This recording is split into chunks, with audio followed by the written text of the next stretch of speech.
कैसे हो आप लोग? ठीक हो? तो बेटा आज हम करेंगे प्रेपोजिशंस की नेक्स्ट एक्सरसाइजेस, ठीक है? तो स्टार्ट करने से पहले मेरी आप लोगों से ये रिक्वेस्ट है कि प्लीज मेरे चैनल को लाइक और सब्सक्राइब जरूर करें। तो चलो स्टार्ट करते हैं।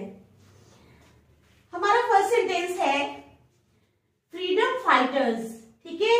ध्यान से समझना है सेंटेंस को। Freedom fighters labour to the good of the poor enslaved masses. Masses क्या होते हैं? लोग, ठीक है? मासेस कौन होते हैं? लोग। कहते हैं फ्रीडम फाइटर्स। फ्रीडम फाइटर्स कौन से होते हैं पता है ना आपको? फ्रीडम फाइटर्स जो लड़ते हैं भलाई के लिए, फ्रीडम फाइटर्स, ठीक है? Freedom fighters labour to the good of the poor enslaved masses. Freedom fighters ने किसके लिए लड़ाई की?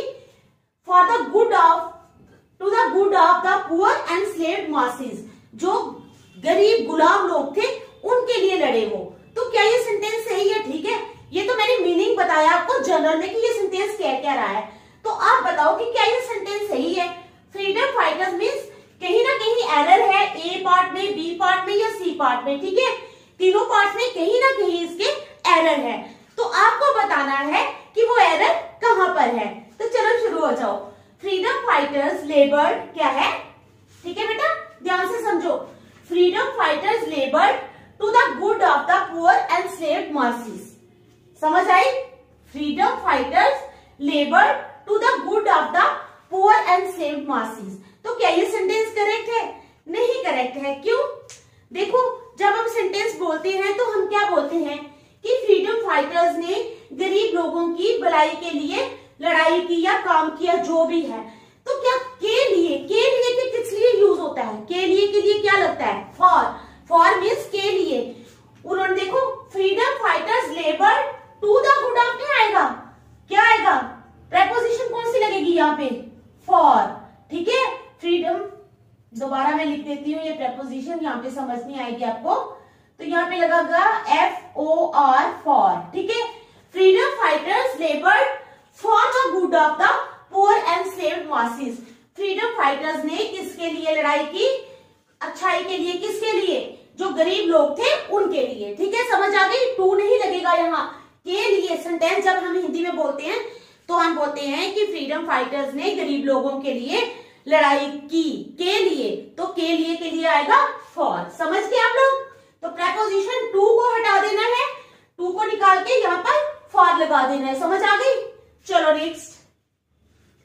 ही टर्न्ड, ठीक है? वो मुड़ा। ही टर्न्ड एंड वॉक्ड। वो मुड़ा और चला। ही turned and walked away his head nearly A foot up the others. तो क्या किया उसने? ही टर्न्ड एंड वॉक्ड अवे, ठीक है? ही turned and walked away his head nearly A foot above the others. तो उसने अपना जो फुट जो है वो कितना आगे किया? Foot up the other. Head उसने ऊपर किया, nearly A foot up the above. Foot जो है ये यहाँ पर मेजरमेंट बता रही है, लेवल बता रही है, ठीक है? तो क्या है ये सेंटेंस? कहां पर इसका एरर है? बताओ, शाबाश बताओ।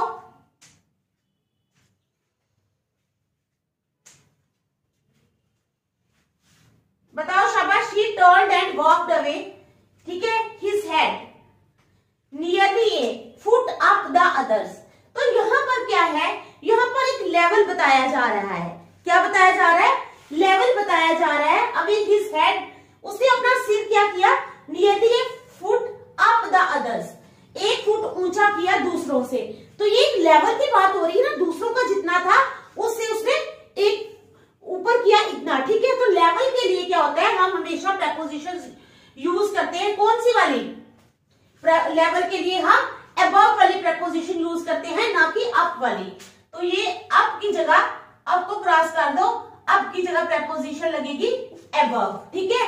He turned and walked away his head nearly a foot above the others, ठीक है? समझ आ गई इन दो सेंटेंसेस की? आई ना समझ? चलो थर्ड वाला। He parked the car in front. He parked the car front of the house. क्या है? He parked the car front of the house and headed down the street. उसने क्या किया? कार को पार्क किया कहां पे? He पार्क द कार, उसने कार को पार्क किया फ्रंट ऑफ द हाउस, घर के सामने, ठीक है। He park the car front of the house and headed down the street, और स्ट्रीट की तरफ, सड़क की तरफ चल पड़ा। तो बताओ कहां पर है हमारा एरर? शाबाश, बताओ बताओ, जल्दी बताओ, जल्दी बताओ, शाबाश। दोबारा, ही पार्क द कार, ठीक है, ए वाला, ठीक है। ही पार्क द, उसके बाद car front of the house. तो क्या आता है, ये तो आपको पता होना चाहिए। सामने की क्या इंग्लिश होती है, बताओ जल्दी।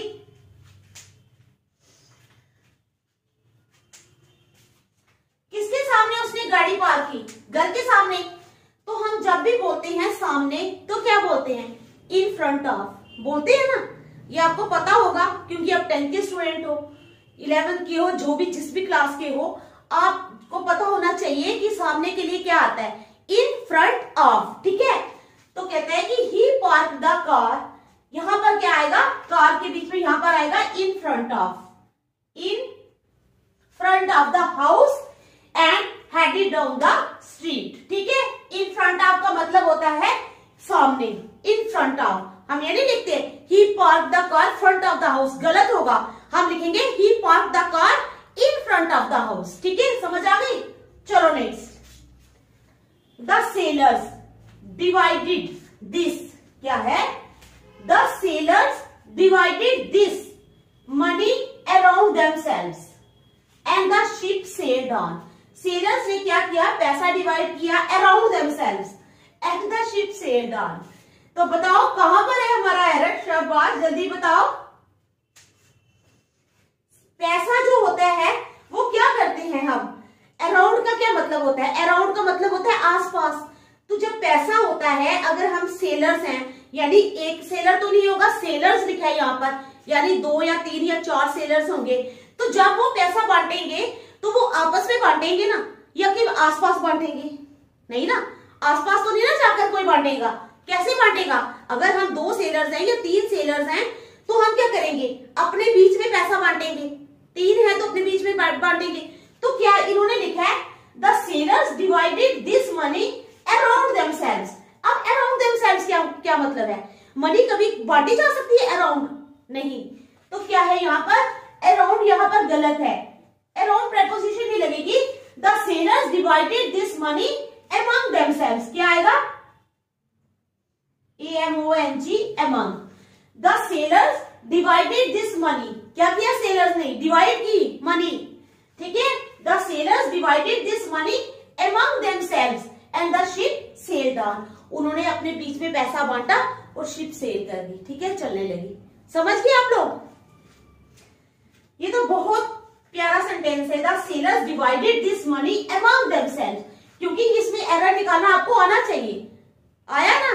तो यहां पर क्या आएगा, अराउंड नहीं आएगा, यहां पर आएगा among, ठीक है। चलो next, thank you for getting me off the hook. शाबाश, बताओ इस सेंटेंस में कहां एरर है? छोटा सा सेंटेंस है, इसमें तो कोई समझाने वाली भी बात नहीं है, आपको पता होना चाहिए। बताओ,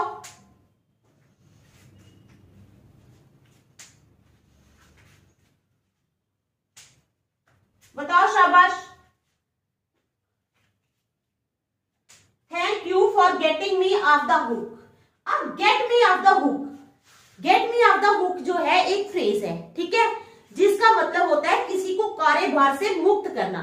मींस अगर कोई स्लेव है हमारा या कुछ भी है जिसने हमारा काम करना है, तो हमने उसको उस काम से मुक्त कर दिया, रिलीज कर दिया। समझ आ गया आप लोगों को? वो कह रहे हैं ना कि थैंक यू, धन्यवाद, for getting me off the hook. तो यहां पर सेंटेंस तो ठीक है, लेकिन एक छोटी सी गलती है।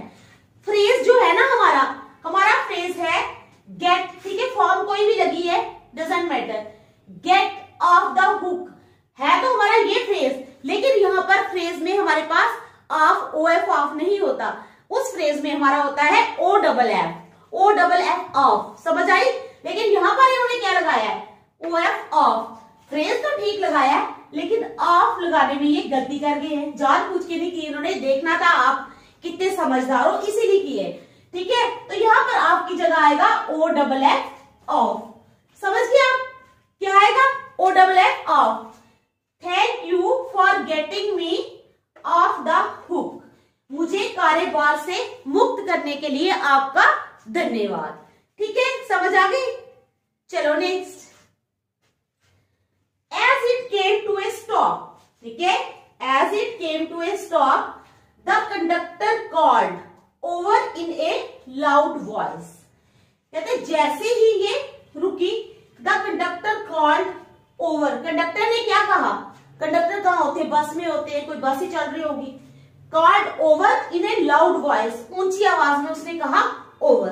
तो बताओ यहाँ पर कहां पर एरर है? 6th वाले में बताओ, शाबाश।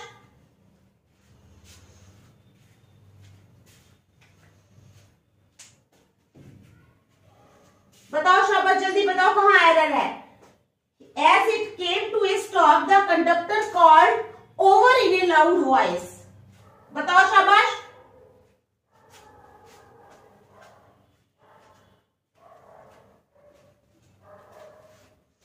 अब कंडक्टर ने ओवर क्यों कहा? ओवर का क्या मतलब है? गलत है ना? देखो, as it came to a stop, जब कोई बस होगी, जब वो रुकी, ठीक है, as it came to a stop, जैसे ही वो रुकी, द कंडक्टर कॉल्ड, कंडक्टर ने क्या कहा? कंडक्टर ने क्या कहा? ओवर नहीं कहा। कंडक्टर कहेगा आउट। ओवर को काटो, यहां पर लिखो आउट।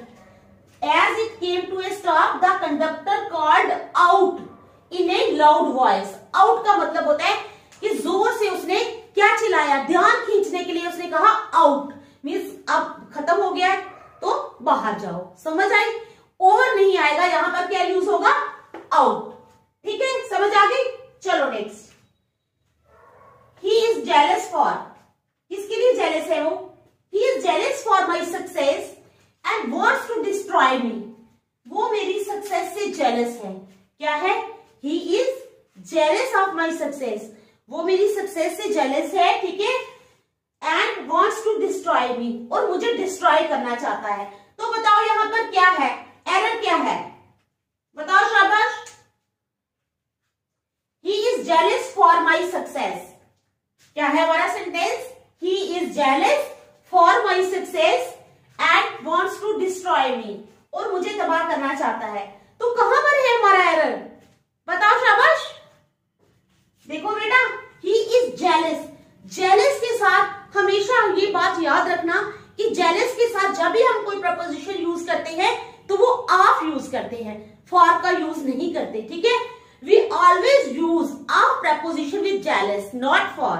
तो ये अपने दिमाग में बिठा लो, फॉर को काटो तो लगा लो of. He is jealous of my success, वो मेरी सक्सेस से जेलस है, and wants to destroy me, और मुझे डिस्ट्रॉय करना चाहता है। ठीक है, he is jealous of, ठीक है, he is jealous of my success and wants to destroy me। चलो next. The main purpose of the visit is to develop a close relationship among the two countries। अब ये तो आपको आना चाहिए बेटा, ठीक है, इसमें कोई बड़ी बात नहीं है कि आपको ना आए। बताओ शाबाश, इसमें क्या आएगा? बताओ शाबाश। The main purpose of the visit is to develop a close relationship among the two countries। आप देखो, मैंने आपको among और between के बारे में बताया था ना? यहाँ पर कितनी कंट्रीज की बात हो रही है? बताओ शाबाश। 2 कंट्रीज, 2 कंट्रीज की बात हो रही है। तो मैंने आपको बोला था कि जब भी दो चीजों की, 2 एलिमेंट्स, 2 कंट्रीज, 2 पर्संस की बात हो रही हो तो हमें किसका यूज करना है? बिटवीन का। among का यूज नहीं करना। among is use for more than 2 elements. तो यहाँ पर इन्होंने among का यूज किया है और साथ में 2 कंट्रीज दी है। तो 2 कंट्रीज दी हैं, जब आपको दिमाग में आना चाहिए नहीं 2 कंट्रीज के साथ among यूज नहीं होता। तो आपने क्या करना है? इस among को बाहर निकालना है। ठीक है, एरर है ये हमारा। तो among की जगह क्या लगाना है? बिटवीन। क्या लगाना है? बिटवीन। ठीक है, समझ आ गई? The main purpose of the visit is to develop a close relationship between the 2 countries. ठीक है, समझ आ गई बात? The main purpose of the visit क्या है? The main purpose of the visit is to develop a close relationship between the 2 countries। ठीक है, चलो next. I left no stone my object. समझ आई? I left no stone unturn means कोई, जैसे होता है ना किसी चीज को पाना, तो इंसान हर अपनी पॉसिबल कोशिश करता है, कोई भी नो स्टोन अनटर्न, कोई भी ऐसी चीज नहीं छोड़ी जो मैंने अपनी ऑब्जेक्ट को पाने के लिए नहीं की। तो एरर कहाँ है हमारा? I left no stone unturn. बताओ शाबाश।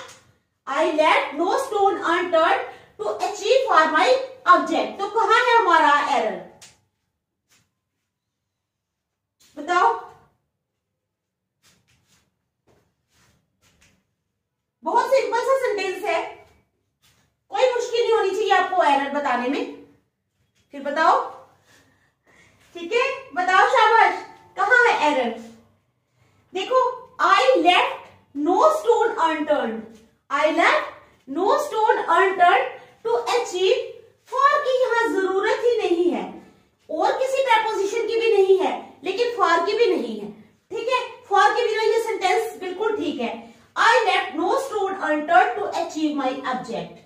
फॉर माई ऑब्जेक्ट का कोई मतलब ही नहीं है यहाँ पर।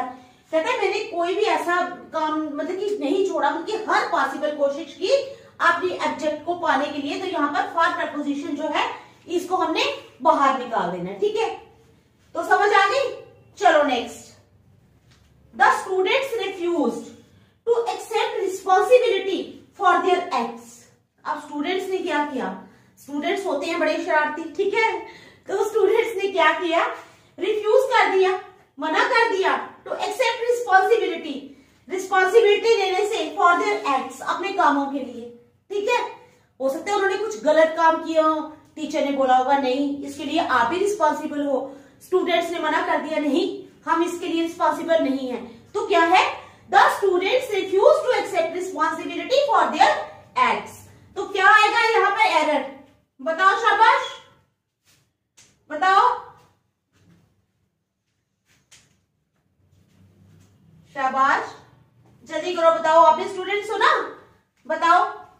The students refuse to accept responsibility, for की जगह आएगा ऑफ देयर एक्ट्स, क्योंकि हमारे पास जो रिस्पॉन्सिबिलिटी है उसके साथ हमेशा प्रेपोजिशन ऑफ लगती है। याद रखना, जहां भी रिस्पॉन्सिबिलिटी की बात आएगी तो आपने कौन सी प्रेपोजिशन यूज करनी है? Of. The students refused to accept responsibility of their acts. ठीक है, समझ आ गई? चलो next. It took her a long time, क्या? It took her a long time to get off the death of her husband. क्या? उसको एक लंबा समय लगा अपनी हस्बैंड की डेथ को भुलाने में। ठीक है, it took a long time to get off the death of her husband. तो बताओ कहाँ है एरर हमारा? शाबाश, जल्दी बताओ, बताओ बताओ शाबाश,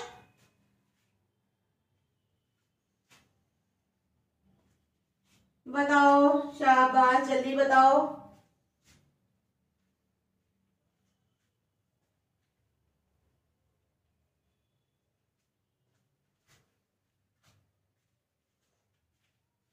बताओ।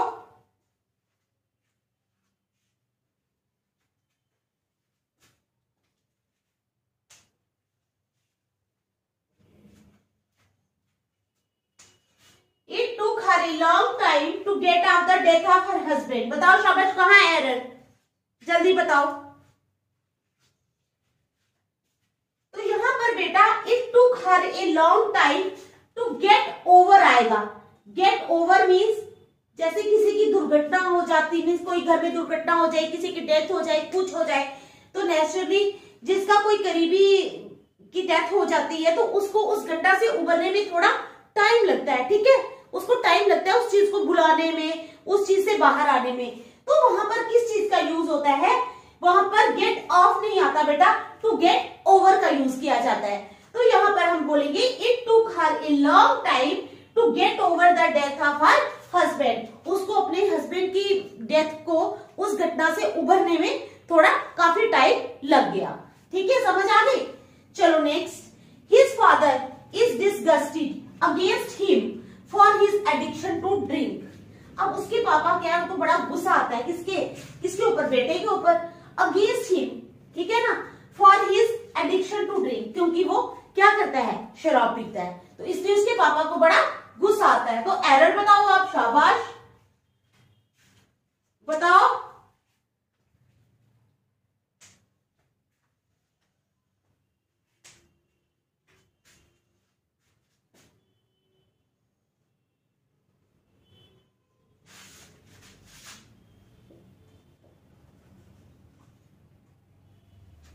बताओ शाबाश, एरर क्या आएगा?